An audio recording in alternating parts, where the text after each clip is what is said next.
Hi, it's Michelle Stimson. I'm a national best-selling author, speaker, and educator. And today we're going to be looking at creating simple book covers. A couple of things to say before we get started. The first thing is you'll want to download the handout that goes along with this video.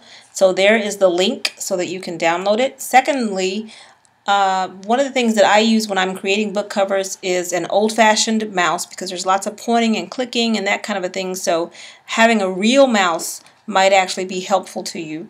A larger screen is also something to think through if you have a projector, not a projector, but just a larger screen that you can hook up to your laptop. If you have a smaller screen on your laptop, that's also going to be helpful.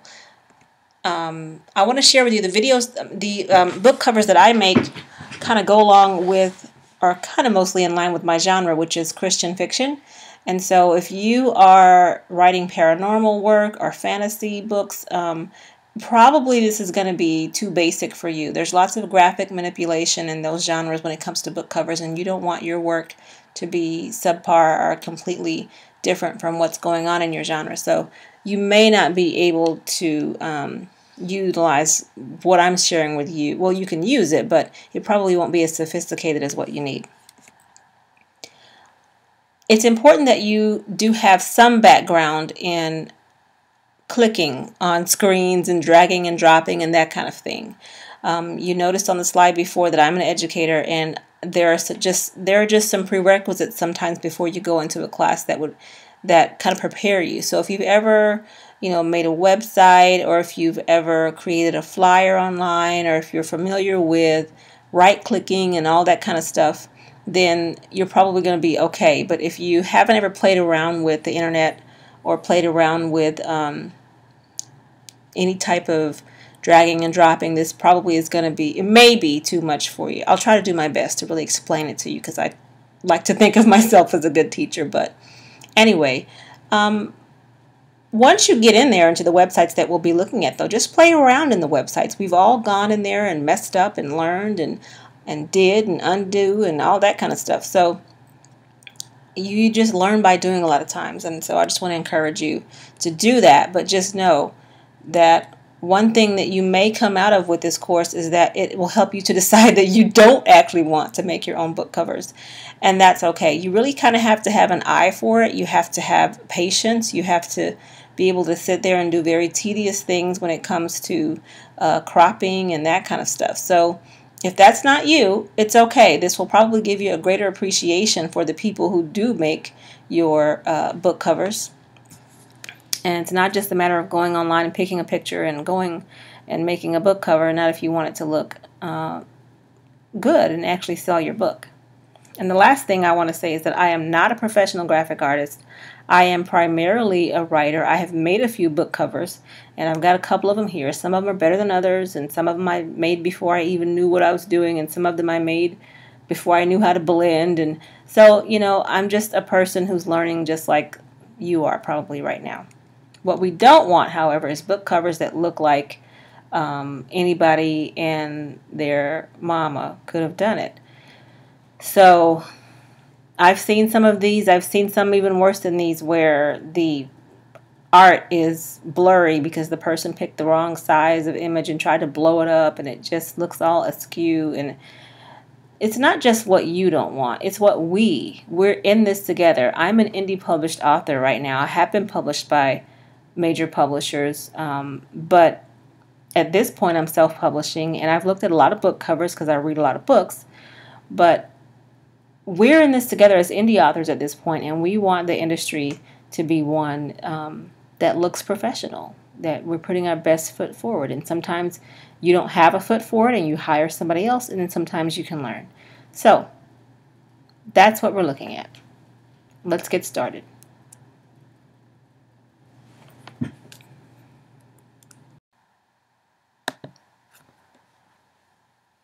So the first thing you're going to notice on your handout that you have downloaded already from the link that I gave you is that I'm giving you a list, or a short list, of people who make book covers. and already have some pre-made book covers for you to pick from, just because, again, this is not for everyone. I almost want to say don't try this at home, but you can try it at home. I'm just saying it's not for everybody. Also, this actual document is not the final one because I don't have the links in because I'm recording at the moment. But you're welcome to visit me at my website, and I've also written a book, even though I write Christian fiction and short stories, Christian fiction for adults, short stories for teens. I have written a book called The 21-Day Publishing Plan, and one of the most frequently asked questions was, okay, you said something about making book covers, but you didn't really go into it. And so that's one of the reasons that I'm making this video now. But the 21-Day Publishing Plan kind of is a plan for once you finish with the work, how to get it out there and get it ready for everybody else to see. Anyway, as a quick note, some of the links in this document I do have affiliate accounts with them. Not all of them, but some of them do. And so this video is very free and very useful, I think, for you. So if you're going to go and buy art at some place, just go ahead and click my link and we'll both come out better. So again, the first couple of links give you people who make book covers, and so you can start with them or you can come back to them if this is all too much for you. The second thing I have you to do, I would suggest that you do, is go and research your genre. Go online to Amazon or Barnes & Noble and look up just research your genre. Go in there and type in romance, vintage romance, if that's what you're writing, historical romance. I shouldn't say vintage, but historical romance. And look at the book covers in your genre. Notice the trends that you see. If in your genre you see every top seller has a lady and a man kissing wearing cowboy boots, then you need a lady and a man kissing wearing cowboy boots on the front of your book cover because you want to be in line with your genre. You can go avant-garde if you just decide you want to, but just know what is expected because the readers are looking for that. It's not just about you, it's also about appealing to your readers. Another thing I want to say to you is to keep a file of book covers that you like. I have a Word document where I just have copied and pasted different book covers when I get emails about somebody's book being free or any of the lists that I sign up for to get notifications of free books or bargain books. I look through that not just to see what's free and what's at a bargain price, but to look at the book covers and go, oh man, I like the way they did that one. I think I can kind of emulate it. Because I honestly start with other people's book covers.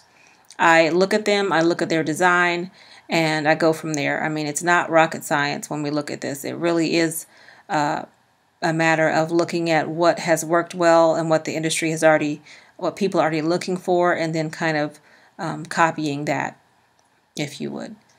So the 3 book covers that I'm going to try to show you how to emulate are a book called Finding Pride by Jill Sanders.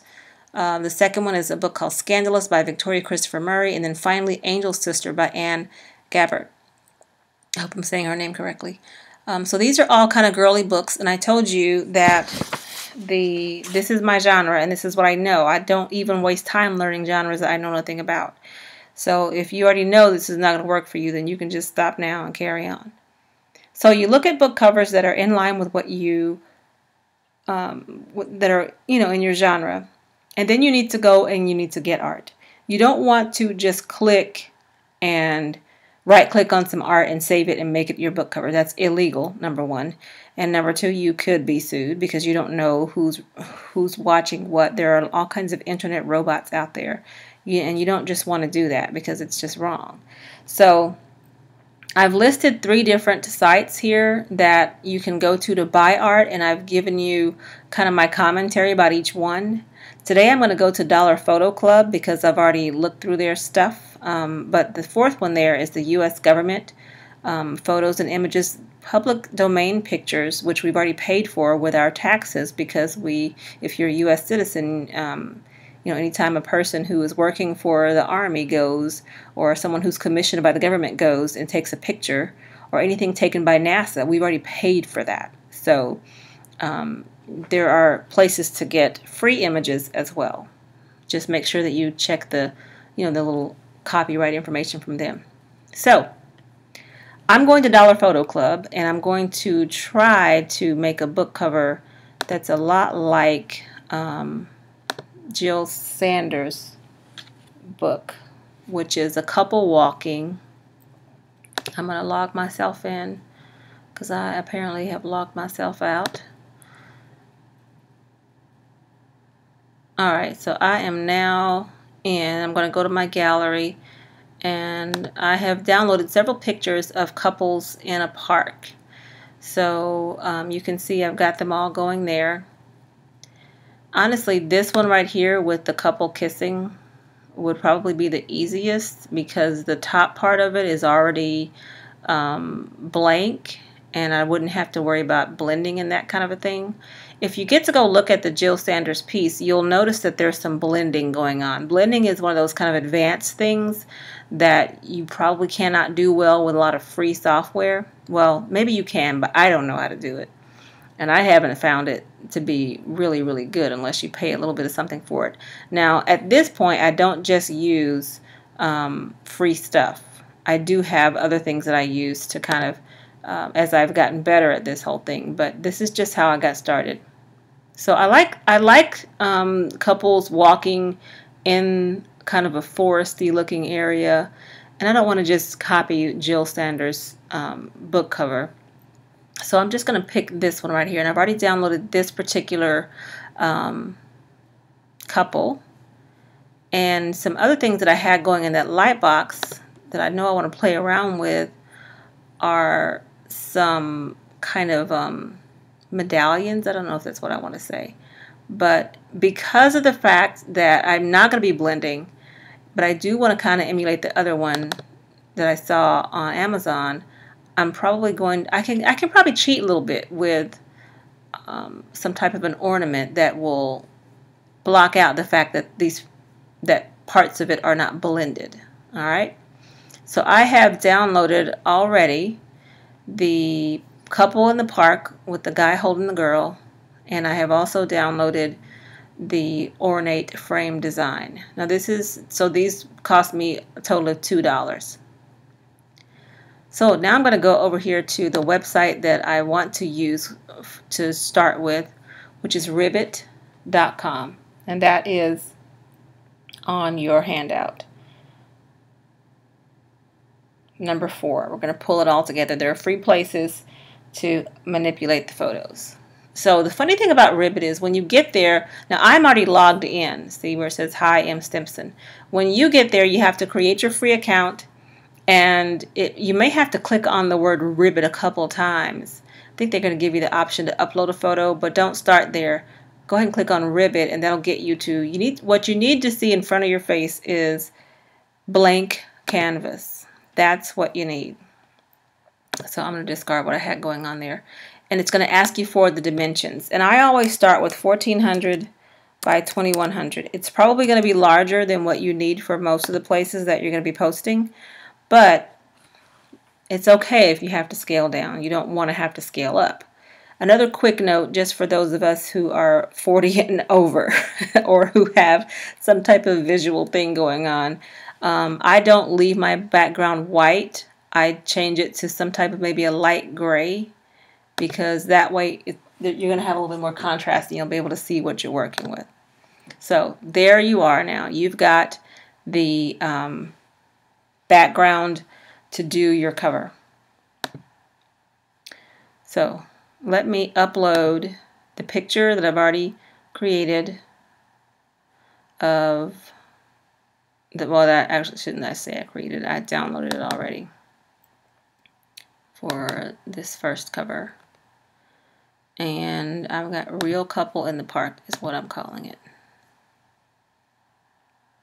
And give it a second for Ribbit to upload the picture. When you download from Dollar Photo, they're going to give you the largest size, so it's a pretty big file.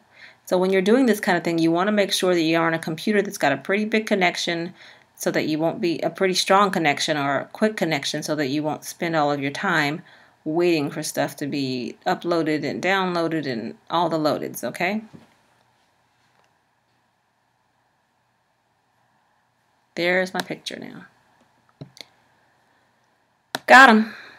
There they are. There's a lovely man and a lovely woman. Aren't they just gorgeous? Okay, so I'm going to go ahead and kind of get, I know at the top, if I want to kind of follow the model that the other person has going, that's going to be the space that I'm using for to put down their the information about the book itself.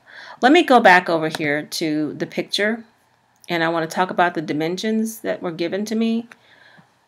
Let me go back over and pull up these people. Okay, so the dimensions for this particular photograph in Dollar Photo are 4,000 pixels by 2,732 pixels. And what you want is 300 dots per inch. That's a very good resolution for making book covers. So if our book cover is going to be 1,400 by 2,500, we're pretty much where we need to be in terms of the height, but the width is way too much. We don't need all of that on the side, and the width being the first one there. When you buy pictures, whether you're buying them from, now pretty much from Dollar Photo, you're going to be getting the biggest one possible, so you should be okay with whatever happens there.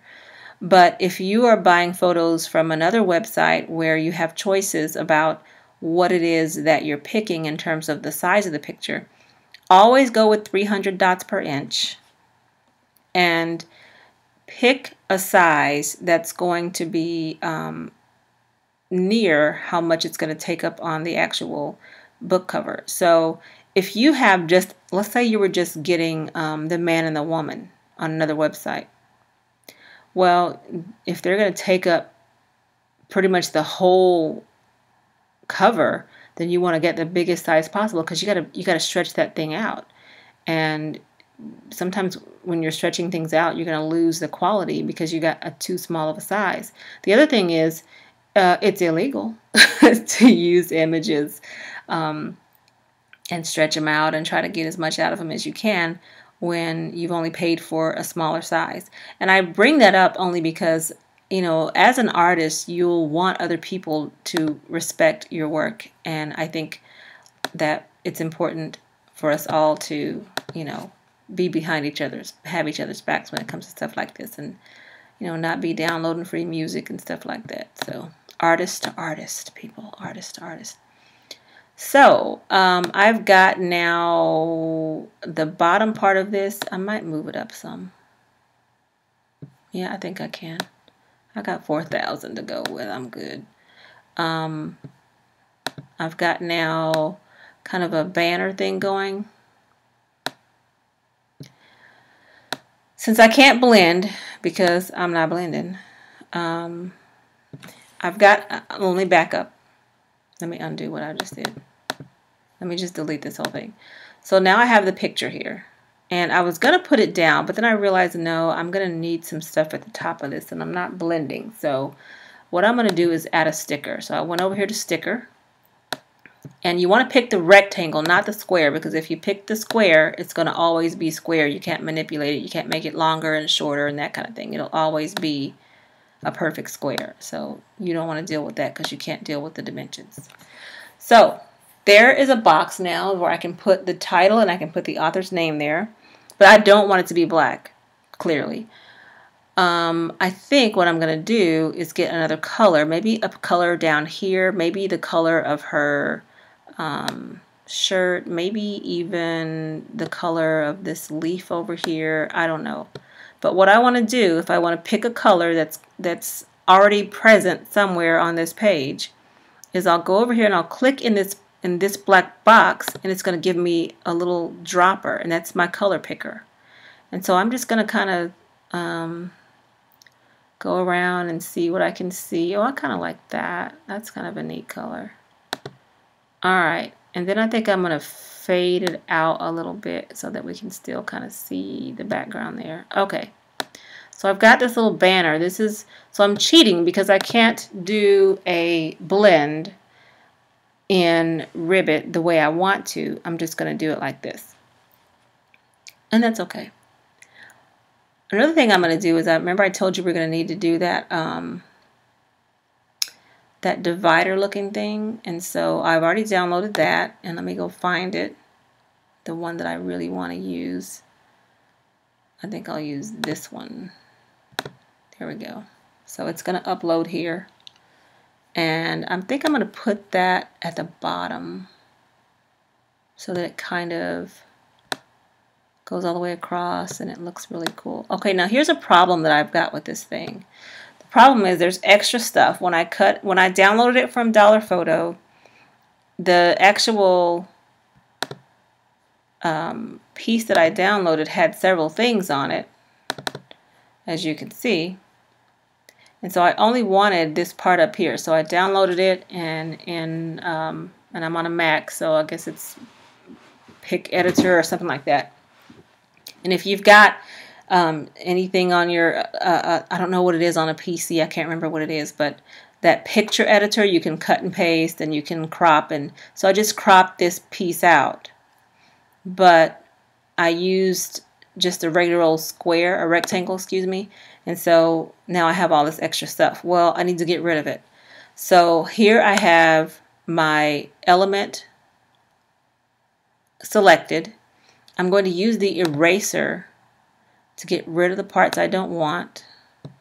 That has nothing to do with what I want. All this can go. I still have other stuff, but I'm okay right now. So now what I want to do is change the blend. And if I darken, look at that. It got rid of all the extra stuff that was on there. So play around with what all these little things do so you can see what it does, and you may like it, you might not like it. It might do what you want it to do, it might not do what you want it to do. In our case, we just need to darken and keep it moving. So I've darkened and I want it to end right there. Now, if you're working in Ribbit, and I'm just going to go full screen. I just clicked full screen over there on the right. And you really need to see something up close, then you need to go down here and zoom. And so you zoom in so you can see what's going on. And it's going to give you like a little box over here that's telling you what it's zoomed in on, because you can't see everything now because you've zoomed in. And I can see from looking at this that this is not actually meeting up with that box, so I need to move this up so that it meets. And it's also not wide enough. Let me zoom out so I can make it wider. I need it to go all the way to the end on both sides. Now let me see what I got over here. We're good. Let me zoom in again so I can see. I'm just going to slide this thing over and move this box down here to the right so that I can see where these things are ending up. Okay, that looks great. Excellent, excellent, excellent, excellent. Alright, so I've got that going. I've got my little banner going. Now I'm ready to add text to this piece. So let's go over to text. Now in Ribbit, you can use their fonts or you can use your fonts that you own.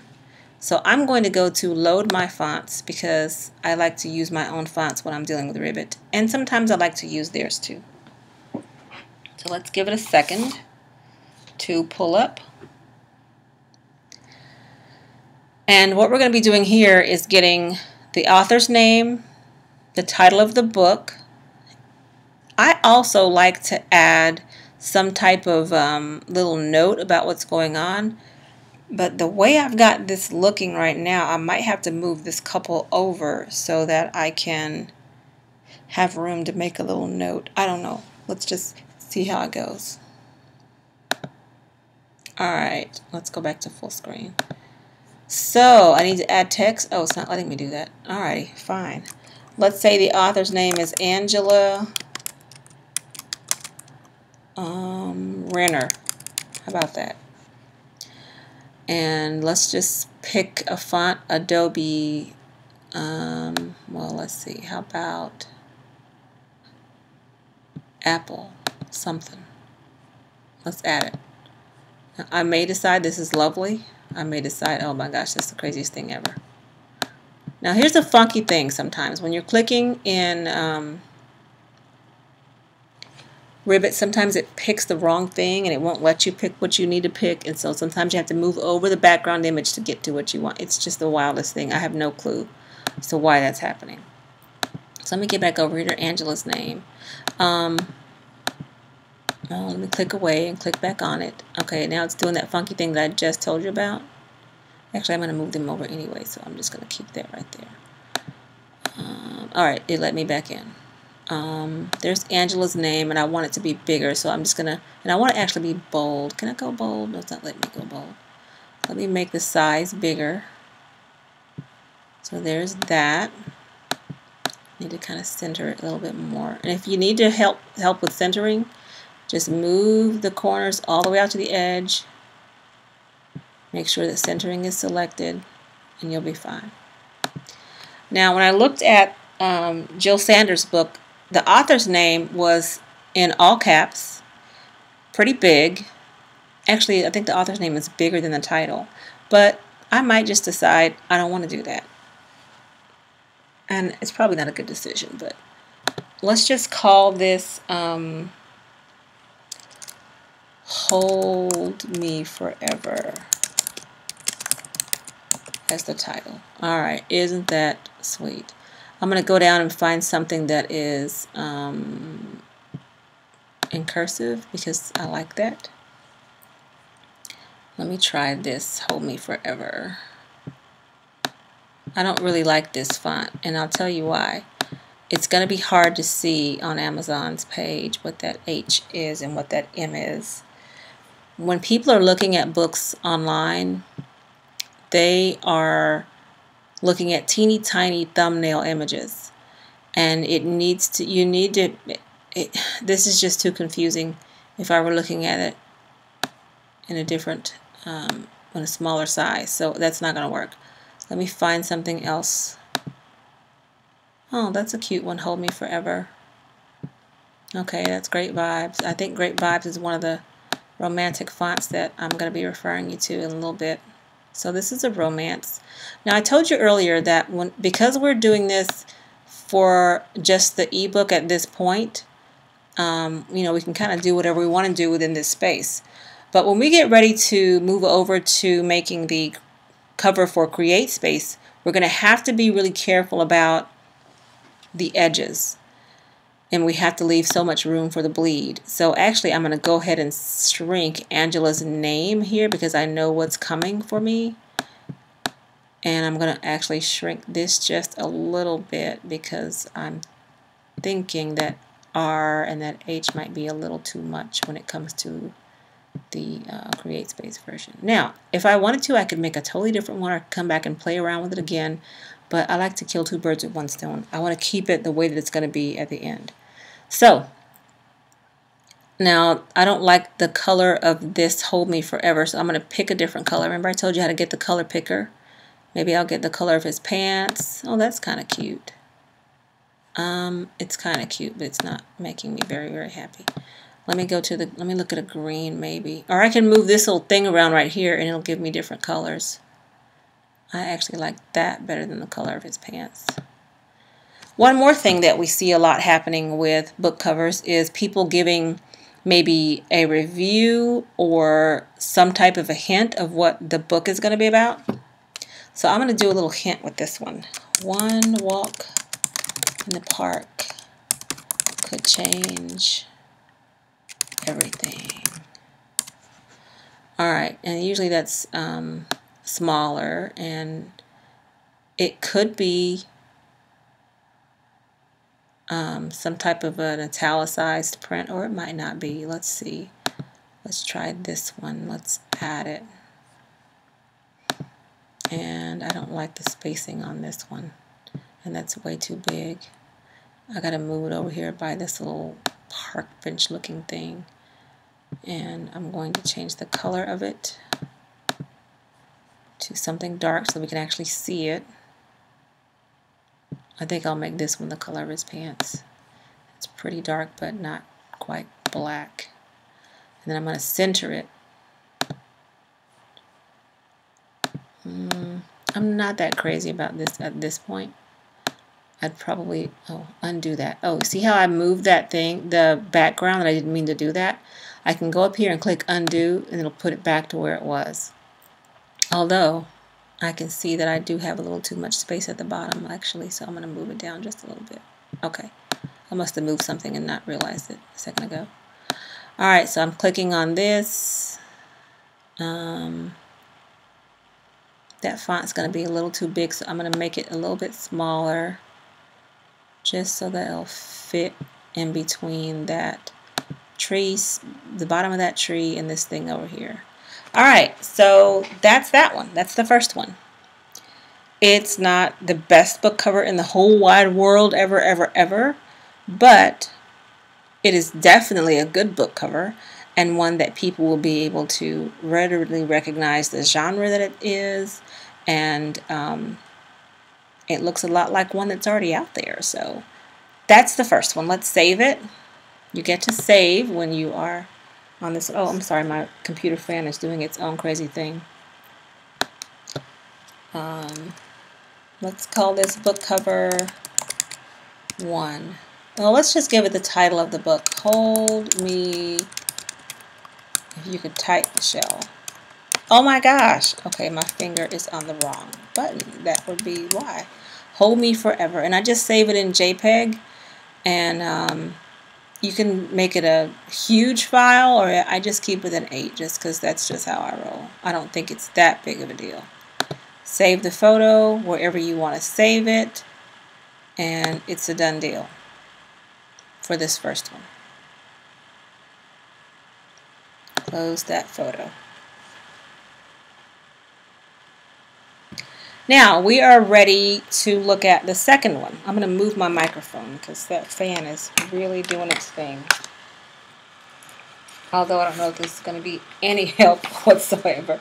I've been up for a long, long time working on this stuff for you today. Alright, so the second book cover was a book called Scandalous by Victoria Christopher Murray. And I've always just liked the blue and the way that the lady had the blue dress on and how it just all went together. So I'm going to try to emulate that book cover now.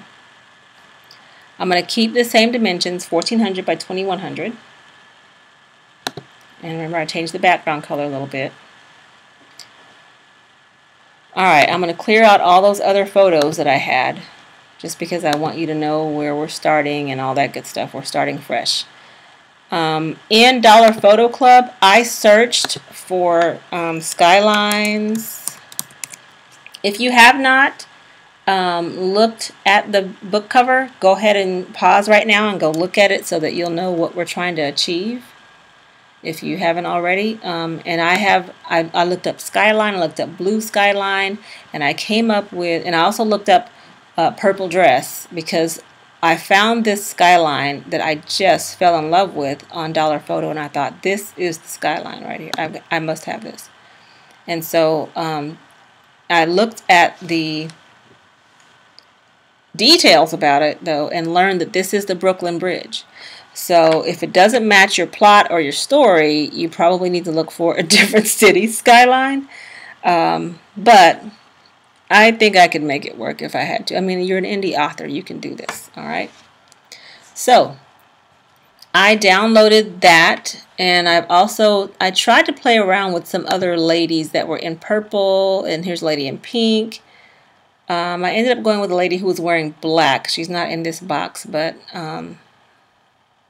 looking at the other book cover, I knew that I needed a pretty good handle on the shape of her body in the picture. So that's why this lady wouldn't work very well. And even though I like this lady, it just didn't fit probably what the image I would want, necessarily the image I would want for the cover of that book. So, that said, let me go back to Ribbit and upload the lady, and I'm going to upload, oh, let's see, we should be under second cover. First cover, oh, now I've got myself all the way out of where I need to be. I'm going to upload the lady, I'm going to upload the skyline. I'm going to upload and put that in the back. Oh, here she is. There's the lady. She's not even in the right folder, sorry. I'm going to put the skyline in the back for obvious reasons. It's the backdrop for the entire story. And then I'm going to put the lady on top of that backdrop. But she's got a lot of gray around her, and so we're going to have to cut away at that gray so that it won't show up on the picture. So let's give it a second to finish getting these things uploaded.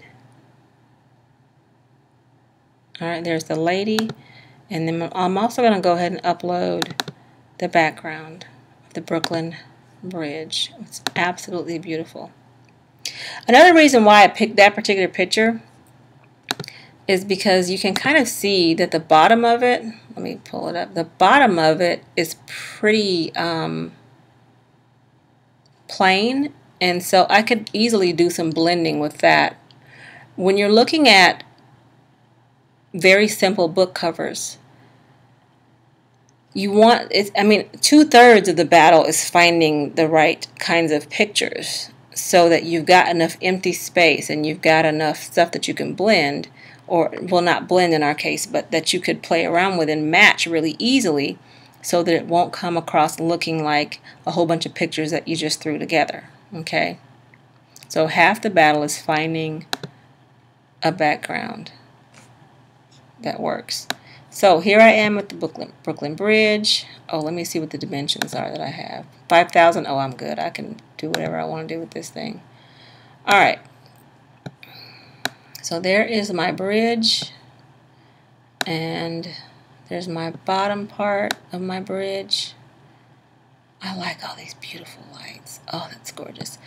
All right, now here's the thing I want to be careful about with this one. It's really not as long as I want it to be. So what I think I'm going to do is I'm looking now at this kind of this area down here that's this darkest kind of an indigo color. I'm going to go ahead and put a sticker in. I'm going to get a rectangle going down here kind of and let it be lined up with the darkest part of that indigo right there. Let me stretch it out across. And then I don't want it to be black, but I want it to be pretty dark and pretty close to what's already there. So let me get the color picker, and I'm going to move it over to that bottom part of this. Oh, look at that. That's amazingly close. So I'm good. Bam. Okay. So that's done. Now I'm ready for the young lady. And here she is. Alrighty, there we go, young lady. Well, I have to think about whether or not I even like the position that she's in. So I'm going to flip this picture, and you can flip over here under the photo properties. You can flip horizontally, you can flip, I don't know, you can flip vertically if you wanted to, but you don't want to do that. I'm trying to decide if I like her better on this side or if I like her better. I think I like this better. No, not that, I'm sorry, this. And here's why, and then this is goofy, but this is just my own personal thing. I don't like that watch or whatever that thing is on her arm. It kind of dates the picture. I don't know. Maybe that's beautiful to a lot of people, but I don't like it. So I'm going to get rid of it. So I'm going to keep her this way. And I think in Victoria's books, she's kind of slanted a little bit. So I think I'm going to need to slant her a little. And I also remember that that particular book, it doesn't have her whole body. It just has kind of like her waist, maybe. Up. Oh gosh, not that crazy watch or whatever that thing is. Alright, well for now let me go ahead and just get rid of all this gray that's around her. So I have her picture, and I need to erase all that gray stuff around her. So I'm going to click on the eraser, and you can change the brush size to a super huge brush. That'll It's very, very sweeping, very big, and you just kind of click and you drag it, and it's going to start erasing what's around this particular young lady. Now if you mess up, you just click undo. So let me just mess up. Oh dang it, I just got rid of her whole chest. Alright, undo that. And so there it is. It's back. Yay. Alright, so if I mess up, oh that's probably was too much of her hair. I'm just going to go through and cut out stuff, but I don't really even have to go so much on the other side because I'm not even going to use that side of her. I'm just getting rid of that. And the only option that we have with Ribbit is this big circle, which really kind of works well. Now if you're working with this and you can't see what you're doing, of course you can go ahead and zoom and get in even closer. You might need to shrink the brush size. Let me shrink the brush size, and I'm going to go with 100 for my brush. I want it to really cut off the ends of this so that it's pretty clear where she ends for my people. Wouldn't have to be that clear. Take that back. Let me undo that. Let me undo that. I like the 90. That was actually kind of giving me a little bit of a blend going on there, so that was good. I'm not going to be so hard about it. Alright, so there we go. We're going to go all the way around here. Remember that when we're zoomed in, we can get as close as we need to do all of our cropping and all that good stuff that we're doing, and all of our getting rid of things on the side. We'll go a little bit further because I know I might have to use her hand a little bit in this picture. I just don't want that. Watch. Now let's go down. Now we got to be careful about her arm so that we don't cut it off. I know that sounds bad. And then we have to be careful in between her skirt and her arm. So we might need to make the brush size a little smaller so we can get in there and really outline this well. Got it? You're getting it, my friends. You are getting the hang of this so well. I might not need to do a whole lot because I know that she's probably not even going to go up this high on the picture. It may not even go up this high. So I'm just going to go down to this little belty thing and see if that's going to be enough, because I'm going to change her a little bit so that she's not so big. Well, no, so it's not so small. She's going to actually get a little bit bigger on all this. Alright, so I have now outlined her, I think, well enough. We'll see. If not, I'll just have to come back and outline her a little bit more. I don't like those little bitty things hanging out because when people blow it up, they'll be able to see it. So I'm going to go back and see if I can just make it just as smooth as possible. Okay. Let me zoom back in. Now, this girl, let me get off of this erasing thing. Let me change her size. I'm moving her over. I'm making her body bigger. Just in light of what happened in the other book. Oh, there's that watch. It's driving me nuts.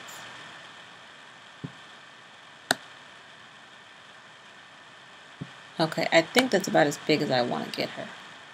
So I am going to have to go back in and do a little bit more erasing. Let me move this over so that I can see what's going on with her hand. And that crazy watch. Bear with me for a moment. This is where all of that patience and that tediousness of it all comes in. Because you have to go back and be really precise in what you're doing. And if you mess up, you have to undo and all that kind of good stuff. I suggest that as you're doing this kind of thing that you lift your finger off of the mouse frequently so that you can have a new starting point. And if you need to undo something, you won't have to do everything you did for the past 45 seconds with the same precision. You'll just have to go back to what you just did the last 2 seconds. So that makes a difference when you're doing things like this. Alright, lady. Let me get you. Oh, the brush is too big. Okie doke. I think we're going to be good on her arm now. Got it. And now we need to go down here and finish out her arm down here. Or at least put a little bit more. This black dress is helping because it's giving us a little bit of room to make, so we don't have to be so close because black and gray are pretty close. Okie doke. We're looking good, lady, with the black skirt. One thing I noticed about Victoria's work is that, or the cover of her book, is that they've got kind of a what do I want to call it? Kind of a shady edge around the sides. So, oh, I didn't mean to do that. I'm still editing. Okay, this is what I wanted to zoom out. Kind of a shady edge around the side.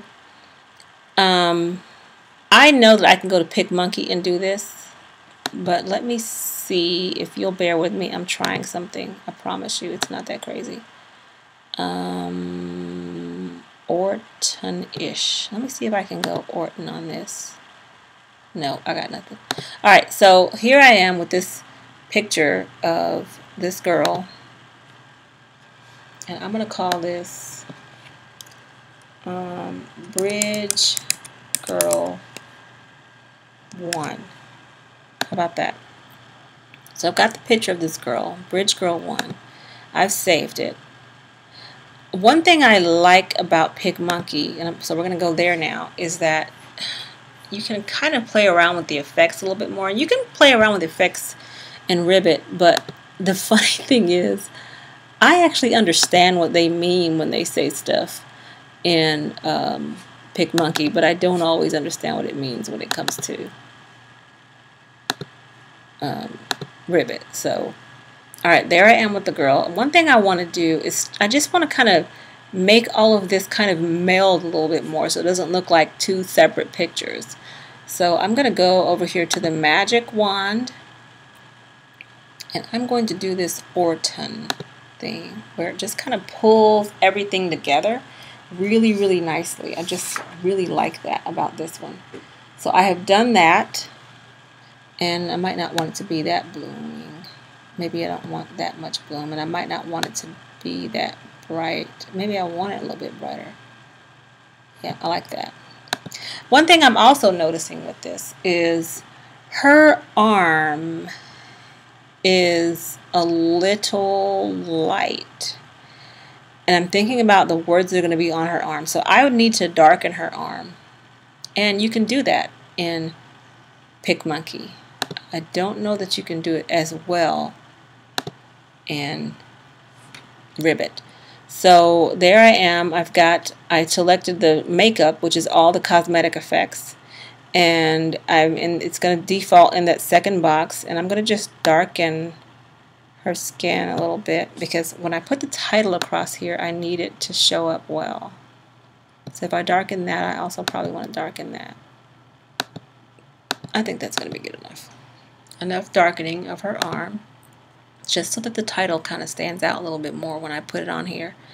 And then finally, I think I want those edges. So let me play around with going back to the basic things. Oh, the magic things, I'm sorry. I'm going to go down to darken edges and see what that looks like. Yeah, but I don't want it to be that dark. I don't want that much darkness around the edges, and I don't want it to be that. Yeah, let's come down a little bit more on that. Okay, got it. Okay, let me apply it. Now, here's the thing about PicMonkey. When you're done, you're done. You cannot go back and change anything in PicMonkey. So you need to like what you've done because that's going to be the end of it. Alright, so let me save this. And I'm going to call this Bridge Girl 1 changed. Alright, Bridge Girl 1 changed. Got it. Now, the reason I don't do the final stuff in PicMonkey is because, again, when I click out of PicMonkey in a few minutes, That's going to be it. There's going to be nothing else. I can't, if I want to go back and do something, I have to rebuild the whole thing in PicMonkey. And I don't like that. But Ribbit allows you to save things. And you can come back to it later. So I'm going to close out what we had going in Ribbit. Close that photo. I'm going to start with uploading a photo now because I'm going to just go over here to Bridge Girl One Changed and get that. Got it. There she is. Very good.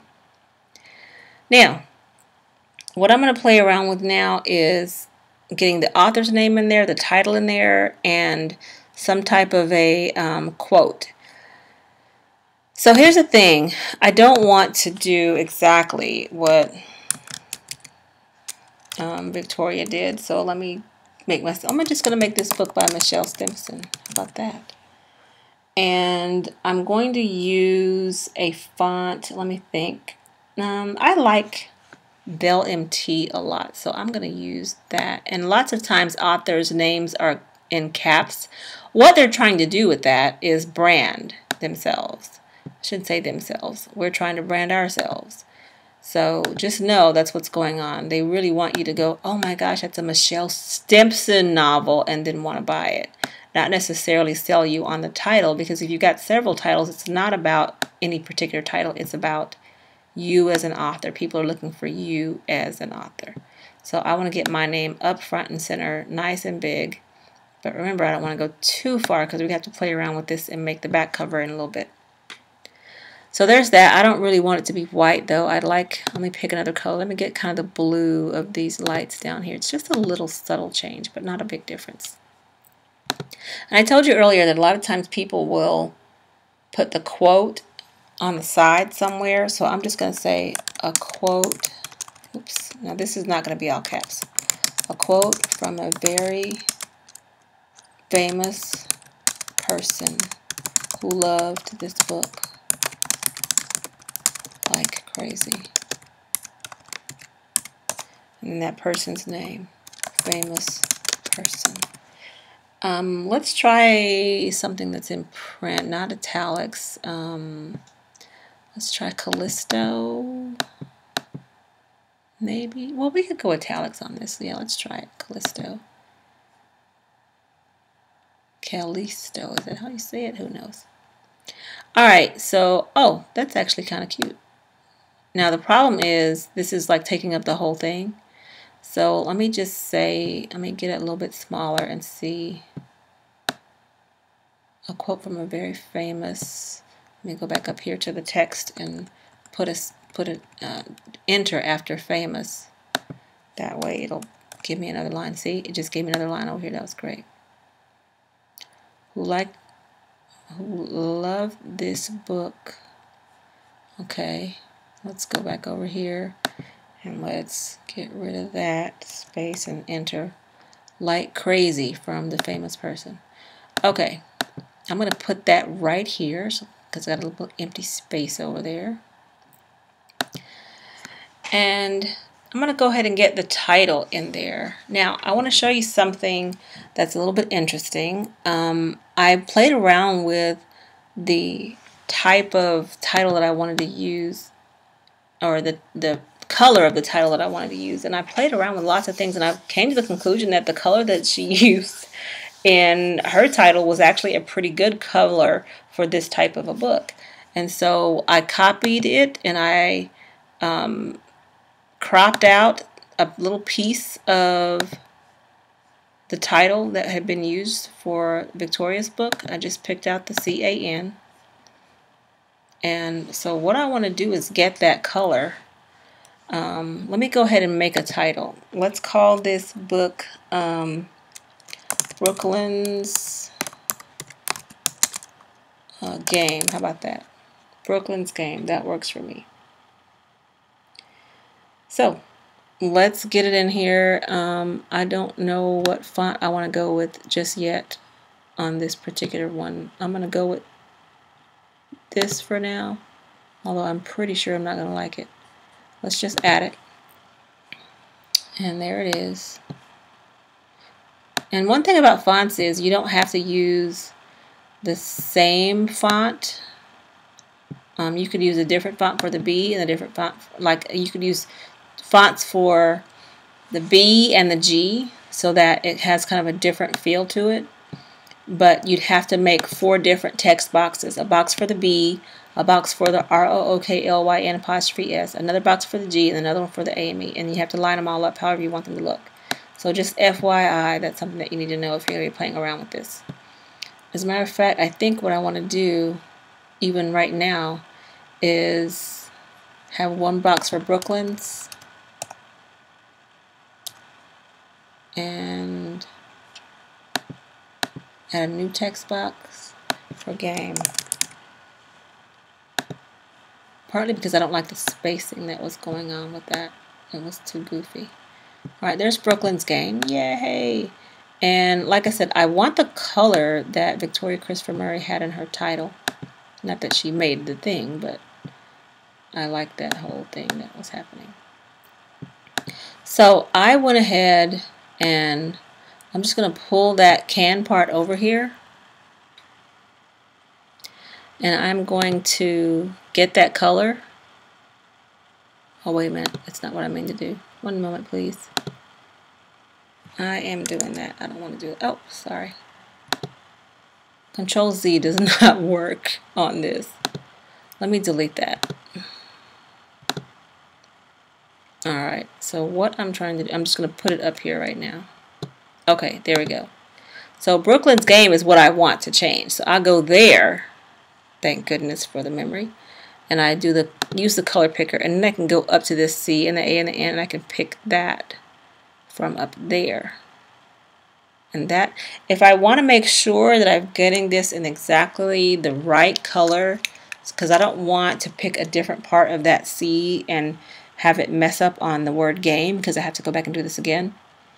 I can, oh, let me get that. Write down what color comes up here, and that is 94C5F1. Let me write that down. 94C5F1. So that when I get over to do the word game, I can tell it. I can go up here to all these F's and I can type in 94C5F1. It's going to give me that exact same blue, so I don't have 2 different blues. Now all I have to do is just get rid of this because I don't need that anymore. I just got that color from them. That's all I wanted. So you can see how it was important for me to get her arm a little bit darker because it was starting to blend in. I might have to play around with her. I might have to start over with her and build her so that she's even bigger and she won't mess me up. So here's the thing about this particular piece, because we're almost out of time with our film today. On your handout for this particular class, number 6 says the best fonts, shows what the best fonts are for your genre.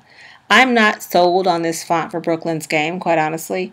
I probably would go back to number 6, click on that link, and look at some of the best fonts for whatever genre this is. If this is a horror, if this is adventure, I want to make sure that I'm sticking with those fonts. But it's not a bad looking book cover at all.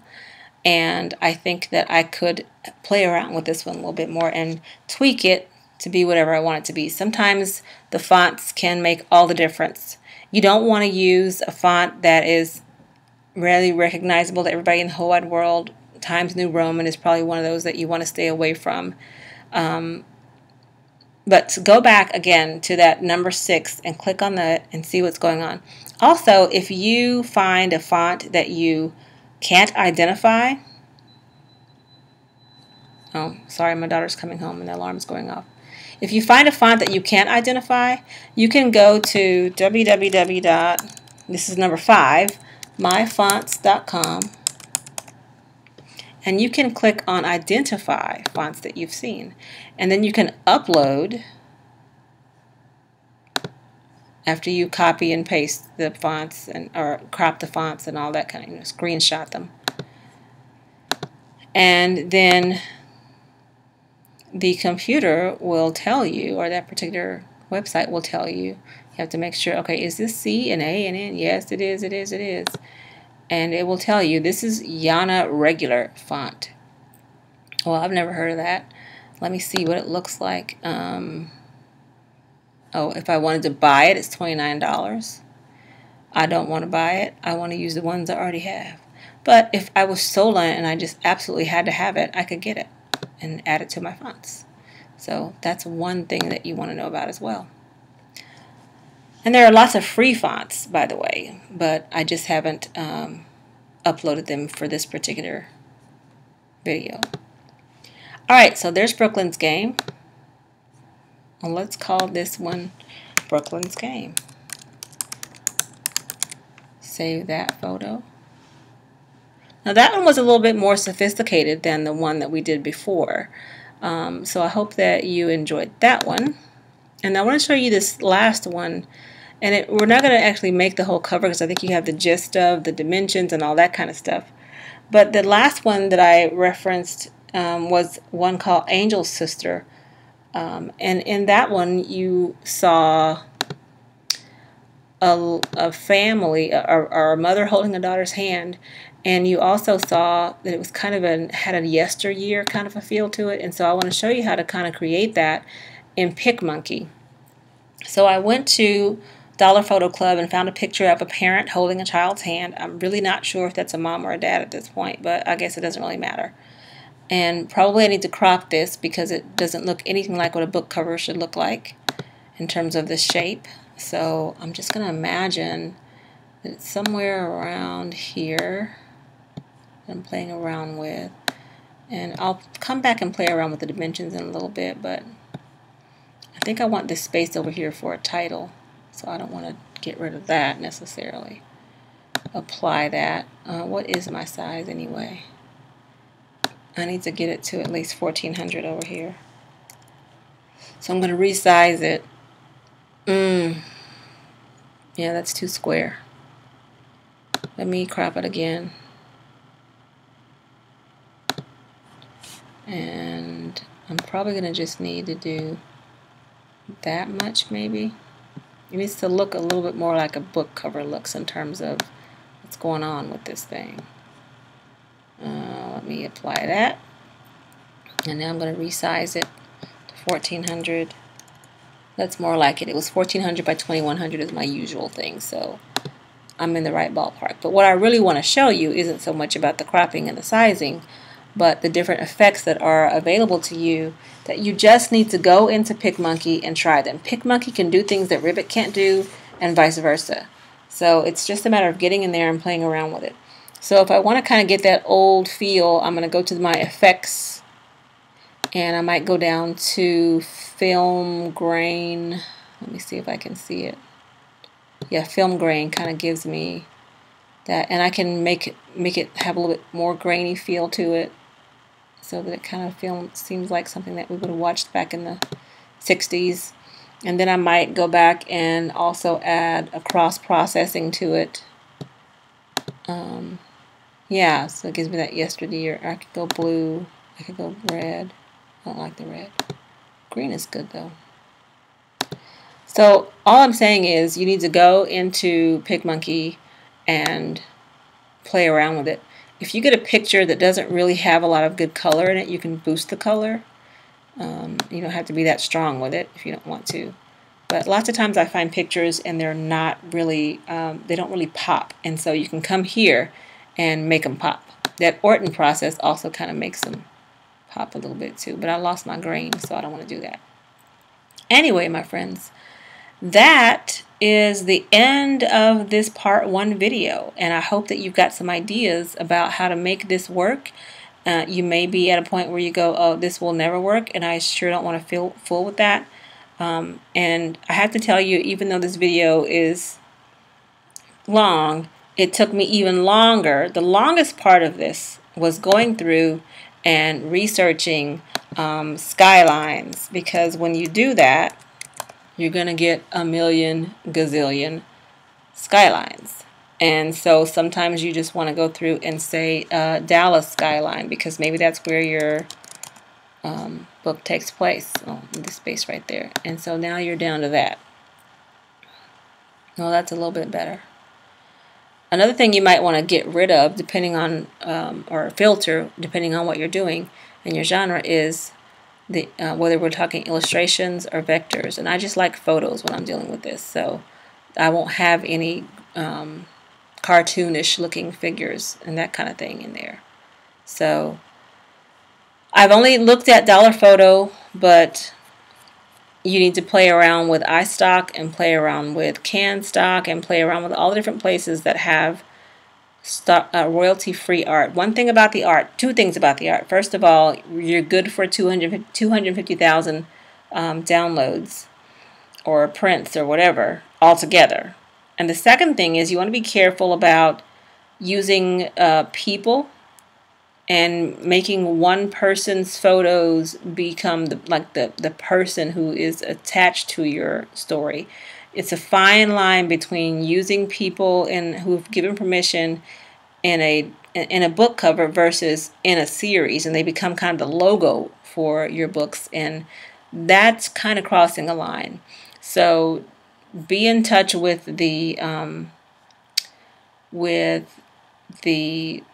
companies that are hosting all these sites, all these pictures, if you have any questions about how to use them. And of course they have very detailed pages. They have very detailed pages about how you can and cannot use the work. So I hope that this was helpful to you, and I hope that you've got some ideas that you can play around with, or you've got the idea that this is not for you at all. I told you that I use some more advanced software. That's in number 7 on your list. I use Pixelmator and that's only for Mac. But of course, the industry standard is Adobe Photoshop at this point, I should say. So if you're going to be getting serious about doing graphic design, you want to be using the work that you can, creating files that you could send to other graphic artists and to people who are looking for work to come through in an Adobe Photoshop format. I hope this was helpful. Again, check me out online. I got plenty of books to enjoy. If you'd like to read some of my work and just buy something and say, oh my gosh, you saved me $500 today, I at least can buy a $2.99 book from you. And that's just something that when I watch videos and learn stuff, I try to support the people who have given me the information. And if nothing else, just share it with some other writers so that they can work on their craft, or at least know what to look for when they're dealing with a graphic artist, and how to share ideas with the graphic artist about what they want to see on their cover. Part 2 is coming, and that is going to be the full cover, creating the full cover, which is the front, the spine, and the back for CreateSpace. Check me out online. Thanks so much.